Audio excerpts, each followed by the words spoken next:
Hi everyone, welcome back to the Kia Hyundai channel. My name is Gabby, and allow me to formally introduce Daniel. Daniel, who are you? I'm Daniel. This is my car.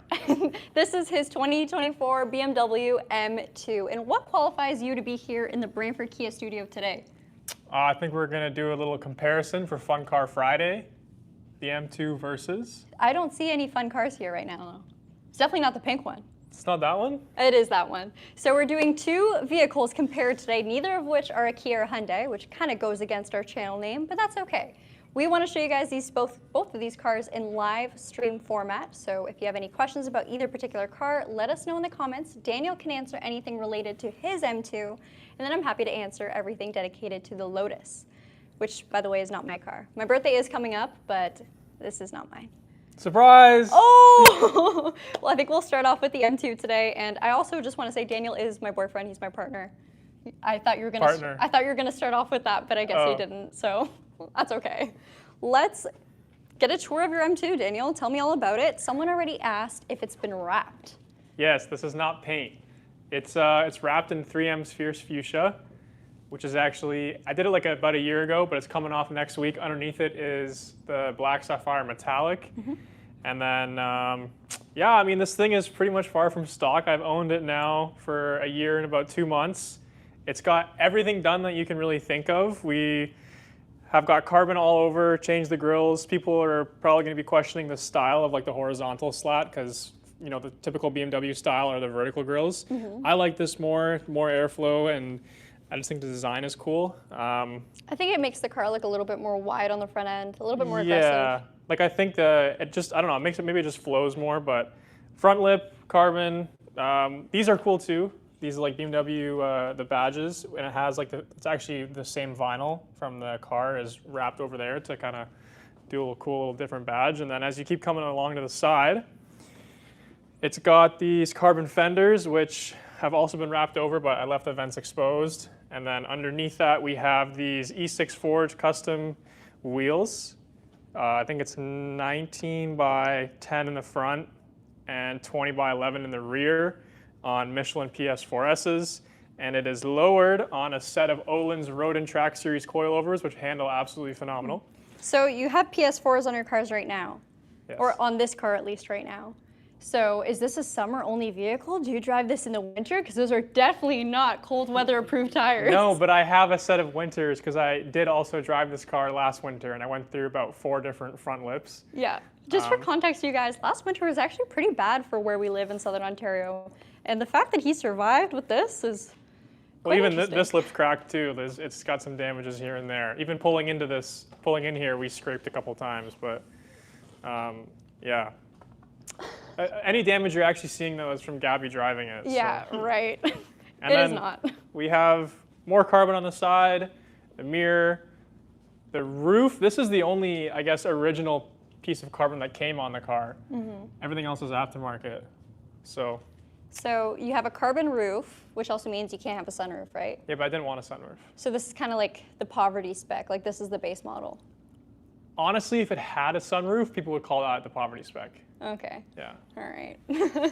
So how much weight are you saving with the carbon roof? Because this vehicle looks kind of chunky. Yeah, it's not. I think you only save about 60 pounds or somewhere around that, 60 pounds. Yeah, so this car, I mean, even, I guess if you move to the side and you see it next to the Emira, the size difference is crazy. I mean, the M2 is not a small vehicle. It is a two-door, but I mean, like the previous generation M2s were much smaller. Like this car is almost the size of like a normal sedan, which is kind of crazy. This thing weighs about 40 pounds stock. So that's the automatic transmission. Mine is a 6-speed manual, which makes it a little bit lighter. I think this spec from factory weighs about like, I don't know, 3780 maybe. And then I probably trimmed down some weight here and there. This trunk, it's a CSL style carbon trunk, which saved me like probably 40 pounds, which is kind of crazy from the stock trunk. Weighs a lot less. And then more carbon on the diffuser. Mm-hmm. We have a full titanium catback exhaust. And that's pretty much most of the exterior stuff on this car. So I'm going to do a quick run around of your car and point out everything that is not stock on it. That is not stock? Yeah, okay. Do you want to pop the hood while I do that? Sure. So this trunk over here, the carbon trunk, not stock. It has this little uptick lip. This is a CSL trunk. It was a pretty costly add-on, but I mean, with the weight savings, it's just so worth it, right, Daniel? It's so, not really. Like, it's No. cool, but It's just for looks, really. The exhaust is aftermarket, and so is the diffuser. Daniel asked me early on when he was trying to pick a diffuser which one I like. This is the one I picked, right, Dan? Pretty sure. I absolutely love the look of it. I think it complements the rest of the exterior design elements on the car very nicely.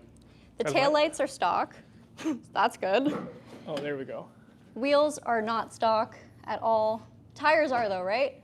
No. No, they're not? Well, no, it's different sizing from my stock. Oh, okay, but stock that wheels. was the type of Oh, yeah, tire it came that on was PS4s. Yeah. Yeah.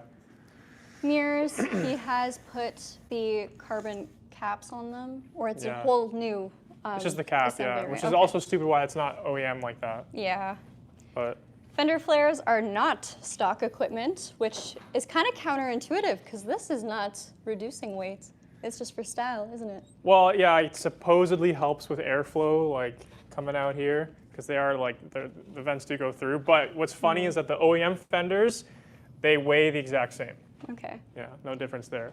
Now, just looking under the hood, there's a couple things that do not belong here, from No, the factory at least. It's not, honestly, the hood doesn't, like, the engine bay doesn't look too intimidating. It's just, did a carbon engine cover, and then these titanium intakes. I used to have intakes that ran all the way here. They were front mounts, but they sucked up way too much water and dirt and stuff. I hated them. They sounded cool, but I just didn't want to risk damaging my engine, so switched to these. I think these sound way better. And then we have a downpipe, and it does have the femto unlock, which is the process you have to do for newer BMWs. If you want to tune them, you have to take out your DME and ship it to Russia or Finland. Finland. I always forget where it goes. It's Finland. Yeah, to Finland. You got to ship it out to Finland. It stays there for a few days. They ship it back, and then it's unlocked, and then you can tune it. Okay. So- So with your tune and with your modifications, how much power is this car making? So this car right now it makes 632 wheel and 536 torque wheel. And what was it stock? Stock is like 470 wheel horsepower and like 450 torque. Okay. Yeah. All right. And that's just only to the rear wheels. So it's not the most drivable car, but it's fun. I just saw Mazerborn say that this engine has depreciated the car 700 times. Oh, Now, with that being said, wow, I touched this for 1 second. Daniel doesn't know how to. So obviously, Daniel is not really familiar with how media works. I'm not so- really big into Yeah, he's not big filming. into social media or content creation. So now's my turn with the Lotus. Total disclaimer, this is absolutely not my car, so I have not driven it much at all. I moved it around today, and that was about it. So as far as ownership perspective goes and long-term drivability, I am not your girl to answer that, but I can walk you around and show you the car at least. We literally just got this here at our dealership this week. I don't know if you've seen our previous Fun Car Friday episodes, but we used to have a 2020 Porsche 911 C4. I love that car so much. They actually traded in this Lotus on that 911. And funny enough, it's almost the exact same color. So we have that almost primer-like gray. It's bold, it's very sporty, and it complements the yellow Lotus accents quite nicely. I'm totally talking about this car the way I do my typical Kia reviews. But let's focus more on the performance aspects. Lots of mesh, a little bit of carbon fiber, and the interior is totally raw and totally sporty. It is a very stiff car and also very lightweight, especially when you put it up against a G-Series M car. This vehicle has a bonded aluminum chassis, so it is very light, very nimble, and very, very stiff at the same time. It's also branded as Lotus's last real performance-oriented car, at least with an internal combustion engine. So this will be the last vehicle dedicated with an optional manual transmission and fully gas engine. Pretty cool. That being said, the engine is not in the front, it's not in the rear, it is a mid-engine vehicle, so I'll show you guys that in a second. First up though, let's take a look at the lights. Daniel said he didn't like the full light setup being on, but I'm showing it to you anyway. Well, these are just the DRLs. Are they? Oh Yeah. my goodness. They kept turning off.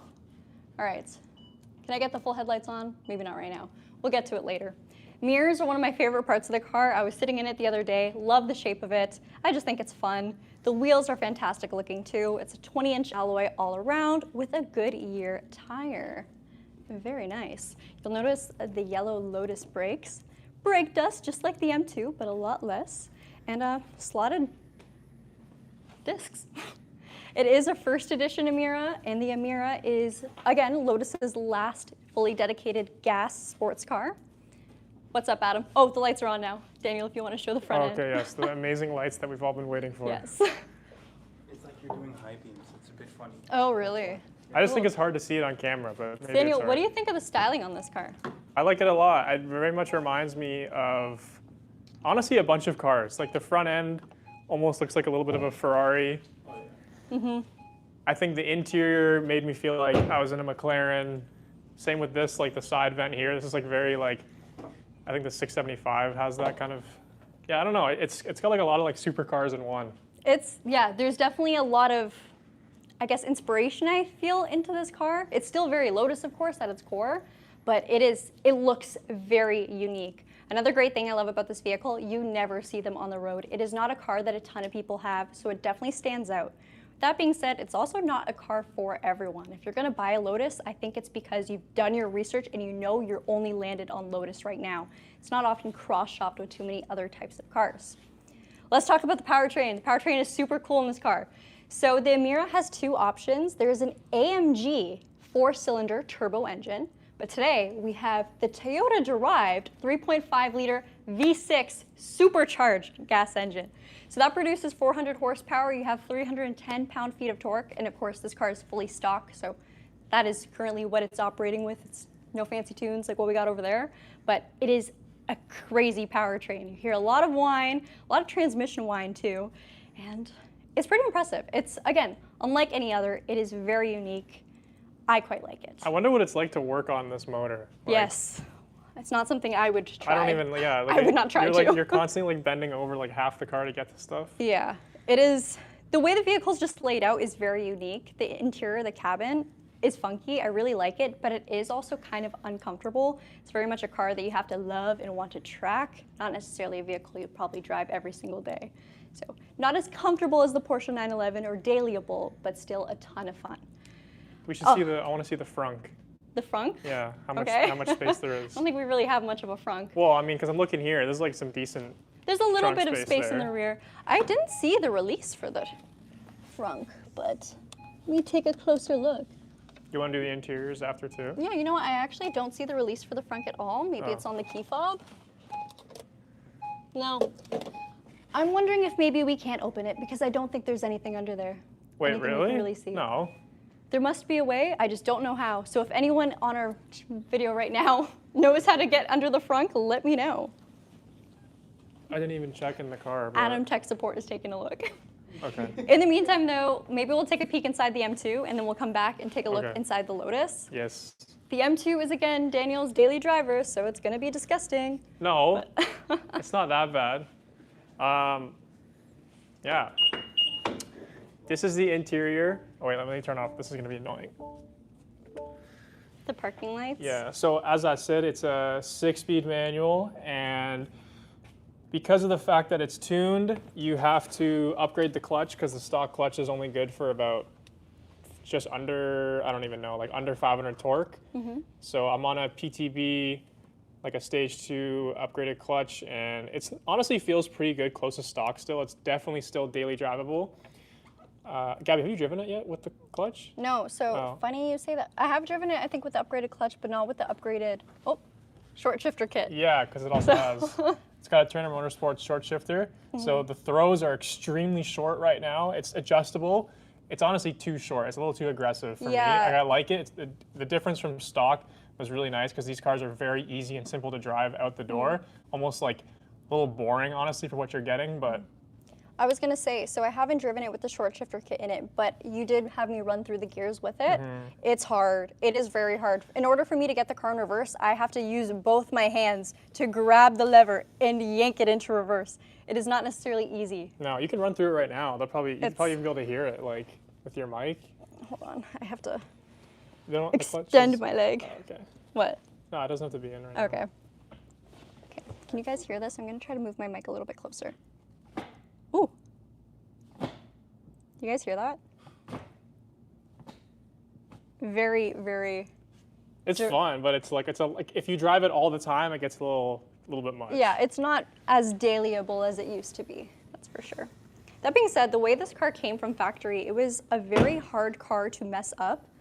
like most modern modern manual transmission vehicles are. I mean, they're pretty forgiving. I would always, They're like, hard to stall. people would always ask me if it's easy or hard to drive. I've let my friends drive this car that have never driven manual before. Like And- before I did the clutch and all that. Yeah. But and they drove it fine. Like it's hard to stall this thing, honestly. Like if you're gonna go and test drive one, like I wouldn't even be worried about it. I compare it to like how a new Civic clutch feels. They're so forgiving and they're so easy to drive. So with that being said, I think that kind of automatically means that my Pontiac Firefly is a bit more of a true driver's car. There is no, auto rev matching or assists. If you stall that car, you stall that car. It's not going to help you. Yeah, that's true. So that is There's no true. saving you. Yeah. Anyway, let's take a look inside the Emira. So beautiful car. I saw someone in the chat give the instructions on how to pop the hood. Adam, did you see that? You can't? Okay. There are 3 bolts. Okay. And you got to unscrew them and then pull the hood up. So you heard it here first, you guys. You cannot pop the hood on the V6 supercharged unless you... Not easily. Not easily. Yeah, not You easily. literally have to unscrew some bolts to open the proper hood. But that's okay. So we're going to avoid that for today's video. The parking lights are on. Sorry, guys. I'm not too used to the whole creature comforts in a vehicle. You've seen what I drive? I don't have any of this. All right, speakers. We got a premium audio system. I would expect nothing less at a vehicle with this price points. There's also memory seats, quite nice. Yellow stitching all throughout and a little bit of satin chrome. A ton of Alcantara too, so nice premium materials. The seat itself has Alcantara in the insert with a little bit of leather on the outside, and then that yellow stitching's repeated. The steering wheel is absolutely gorgeous, and I mean, it's seriously so aesthetically pleasing to look at. Also very easy to drive with. So a little bit of perforation on the top. The controls, I mean, this vehicle does have some convenience controls, not necessarily advanced safety like an everyday driver car. It's not just a track car, okay? Yeah, it's not just a track car. There are some nice things like radio, Apple CarPlay, the little things in life. The Lotus badge in the very center is finished in a gloss black too, so there's very premium materials on the cabin, which I like, but not too much flashiness or in your face, so it's very upscale. It's got a digital gauge cluster. The look of it changes based off the drive mode that you're in, so let's just wake up the screens. Oh, I don't want to actually start it though. Will it not let me do it? I don't know, maybe I have to close the door. This car is a little funky electronic-wise. I'm just not used to it. We're so used to our cars. So I'm hoping it'll let me have it in accessory It's mode. loading like that, right? Yeah, it's just loading. Really nice opening screen. You got the climate control panel on display right now. The gear shift is incredible. So Daniel put a short shifter kit in his M2. This vehicle, factory. It is very stiff, very direct. I like this more. It feels really, really nice. On the Emira? Yeah. It feels incredible. A couple other cool things with it, and I'm hoping I can get this angle. Just a little bit of mesh down here too, so you can actually see your gear shift mechanisms in motion. If you're a passenger, you can see your driver work through the gears, which is pretty cool. There is, some things over here, hazards, your drive mode select. Dedicated track mode, which I don't know if it'll let me show. Yeah, it won't let me cycle into the other ones if the car is not on, but you can see we got Tour, Sport, and Track. And of course, Track will just stiffen everything up and make the car as raw as possible. It also kind of simplifies the screen as well too, so you're more focused on driving the car. The seats have the Lotus upper seat back, and of course that Alcantara insert. It is a very, very, very pretty cabin, and also a very dark cabin. Oh my God, I just realized this is poverty spec too. No sunroof. No Oh no, you sunroof. guys, I can't get this car. They're gonna think I'm poor. No, it is a beautiful vehicle. Certainly out of my price range, but very, very unique, very fun, and very raw. It's a sports car. That's exactly what it is. So it's not exactly meant to be. It's not a lot of fluff on it. You know what I mean? With that being said, it does have the touring package. So I guess the suspension on this particular model can be a little bit more gentle than the full-on sport. However, when you do put it into track mode, it's going to feel very raw, very tight. Yeah. Daniel, what do you think? I think it looks awesome. I like the interior a lot, honestly. I feel like it's easy to mess up interior on like new sports cars, but I don't know. I feel like this one kind of like hits every box right. It's funny you say that because Guys, I'm not a fan of the infotainment on Daniel's car at all. Yeah, it's a little laggy. It's kind of horrible. One thing I really do appreciate about this Lotus here, and this is such a small thing, and again, if you're buying this car to only drive in the summer or on track days, you might not necessarily care about the whole climate control system, but we have a dial for the temp and a dial for the fan. And this is easy to use. You don't have to go through a screen to do it. So if the car's screen is slow or you're actively driving, you're not trying to find anything, it's just right here. Your car is not like that. No, and every time you adjust one thing, you have to go through like 6 different screen settings, and then you got to go back 6 different times to go to your maps or whatever. And your vehicle is arguably a more everyday driving car. So Yeah. to deal with that kind of stuff every single day is a little bit more inconvenient. I know. I don't know what they were thinking on that one. I'll just show you guys a couple more little details on the vehicle. It's like air curtains. We got to show them this. This is like something that Oh, makes the interior feel really. the door handle? No, like just how you get into it. Oh. Like the way I don't know what it's called. I know it's just like the chat, like this whole like piece here. Oh, yeah. I forget the specific name for it. So lots. That's what makes it feel like it's a McLaren, because when you get in McLarens, you're like sitting down into the shell. Yeah. It's like you're getting into a race car, right? Yeah. There's a little bit more of the mesh underneath your gear shift. Yellow stitching, nice touch. I'm happy they didn't do too many crazy colors on the inside. Oh, I didn't even show you guys the start ignition. So you got a little cage for it.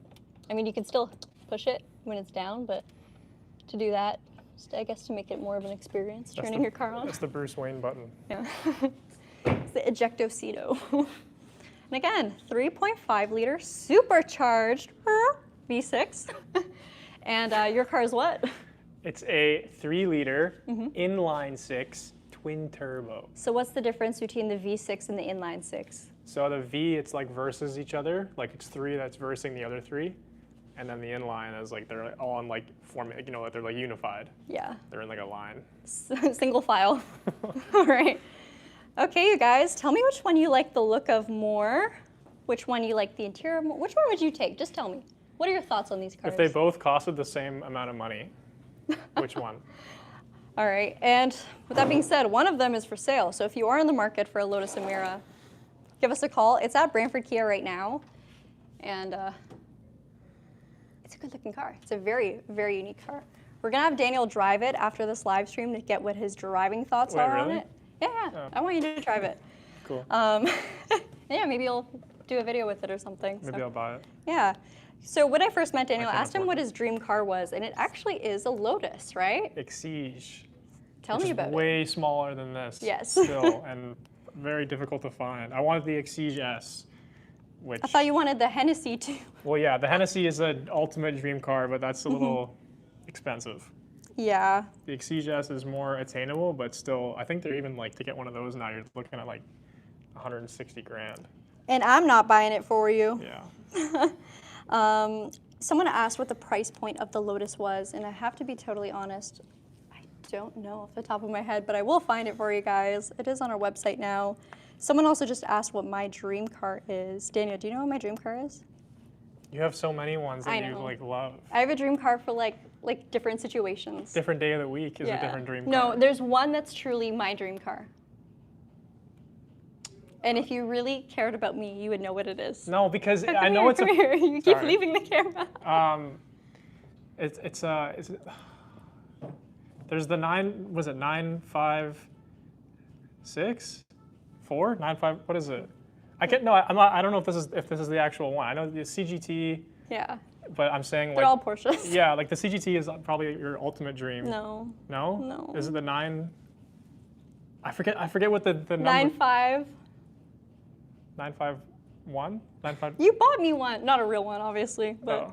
No, tell them that I did, so they think I'm up like that. Porsche 959. Okay. The Brantford Kia Lotus listing. I just forgot the last number. I knew what the car, like if I saw a picture of it, I would have known exactly what it is. TRD RAV4 just got it, the Porsche 959. I unfortunately will never own one, maybe even never get to drive one, but a girl can dream. A girl can definitely dream. I would also take like a 930 turbo, a 918, and a Any CGT. 9. And honestly, anything at this point, just give me a Boxster. Just give me a Porsche. We'll take a couple more questions, see what else you guys have to say. The Lotus, again, is listed at $134,000. And I think after taxes and fees, brand new, this vehicle was close to $180,000. It also has almost 10 grand worth of PPF on it. So that is... What's full car? Or Yeah. No? Yeah. PPF is, of course, that like clear, almost wrap that protects your paint. It's paint protection film or paint protective film. Any 80s kids remember the 959. Yeah, wicked car. Look, wait, this person said being British, I have to go with the Lotus. So yes, I don't know if anyone asked about the origins of Lotus, but it is an original UK car. It's a British car. It is no longer owned by a UK company, so the majority of the stakeholder is based in China, but they are still built in the UK. No, actually, no, I think they're built. I have no idea. They're built in Europe. I don't remember what region, though. Where's your car built? Mexico. Mexico! TRD said, yeah, they're owned by the Chinese. Yeah, so yes, the majority stakeholder is, I think it's 49% a Chinese company, and then I think Malaysian for the other percentage. I have no Or no, clue. sorry, 59% Chinese. Yeah, I'm not sure. I should have brushed up more on the Lotus before we filmed it, but It's a very like specific, different type of car. It's Again, just- like as you yeah. said, you never see it. So. I've honestly, I can tell you, I've never seen this vehicle on the road before, ever, ever, ever, ever. I've seen it once. That's Yeah. it. The only time I've seen it was when it was here for a trade-in. Lotus is built in Norwich, England. Okay, so yes, England. And again, this is the last fully gas Lotus. How much is the insurance on my car? I think I pay like, I was paying $250 and then we moved and now I'm paying $311. Ooh, my car is like $60 a month. And I have no, like nothing on my record at all. Da, da, da, da. Any questions you want to answer, Daniel? I'm trying to go through it. TRD RAV4 will buy the M2 for $500. She is Wow. all yours. The highest offer I got, I think I'll stream. Do you want to turn the M2 on? Like I can, but it's probably gonna just like destroy the mic a little bit. Okay, let's do a cold start test. I will turn on the Lotus. Daniel will turn on the M2. We'll take turns, obviously, or else it's just going to sound like horrible. Should we open the garage? Yeah, we'll open the garage door. I'm just going to give the camera to Adam. Oh, there you go. It's okay, Adam. Don't worry. And What's with that cartoon slip? I know. I will get this garage. Well, guys, which one do you want to see first? Let us know.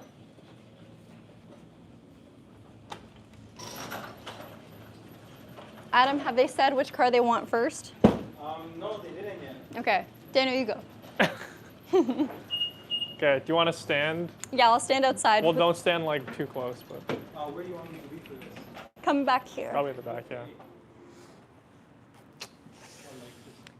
So Daniel has a valved exhaust or active exhaust. I'll open and close it so you can hear the difference. Yeah, and I just want to let you guys know that our neighbors hate us. Turn the pop and bang zone, someone said. Oh, now they're saying Lotus.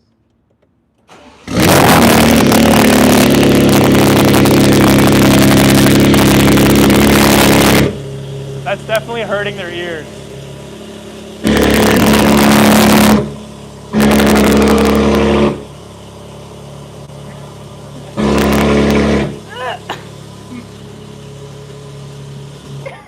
Someone say my speakers. That sounds really good. You have to turn the mic decibel down to like -5. Okay, let's hear a better sound. What? No, this car sounds good under load. The startup and like stationary revs, I know it just sounds like noise, but under load it sounds good. And the turbos sound really good too. So let's not say it doesn't sound good, right? I have to live with that. Okay, It scared me, by the way. Yeah, no. now for a car that's a little bit more demure. I hope I still have the key in here though. And I just have to move the seat all the way forward so I can reach the clutch pedal.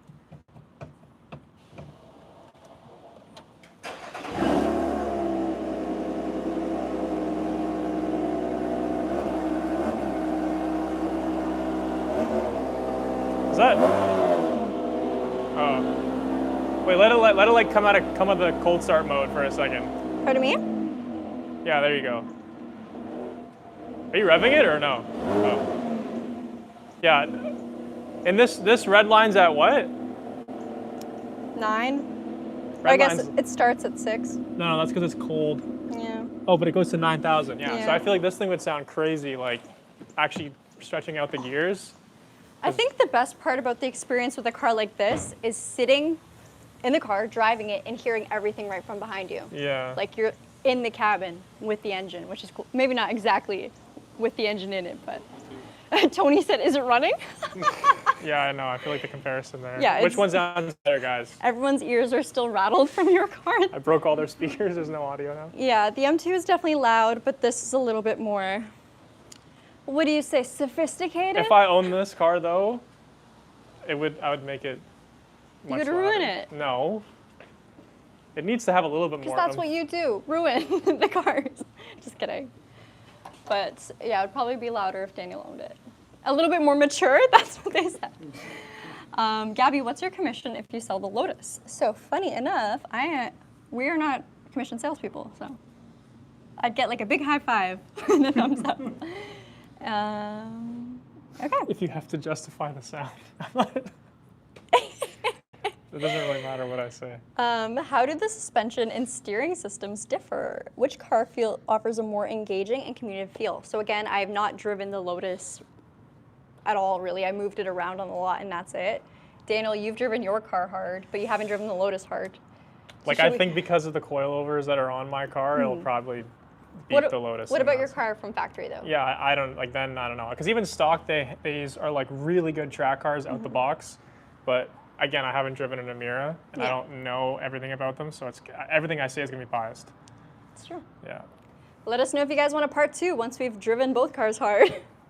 We'll do a race. You can drive the Emira, Yeah. and I'll drive the M2. Yeah, I think those horsepower and torque numbers are really competitive. There's weight difference, remember? Right, right.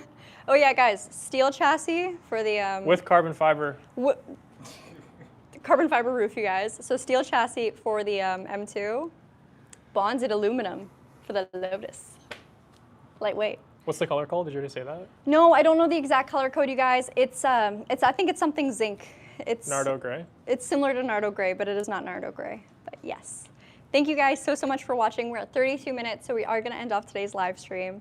We do live streams every single weekday at 2 p.m. Eastern Standard Time. Now, typically, they're not these cars, but they're still live and they're still informative, and I am still there hosting it. And they're fun. And they're fun, yes, that's right. Yeah. So follow along if you'd like to see more of us. And in the meantime, take care and brush your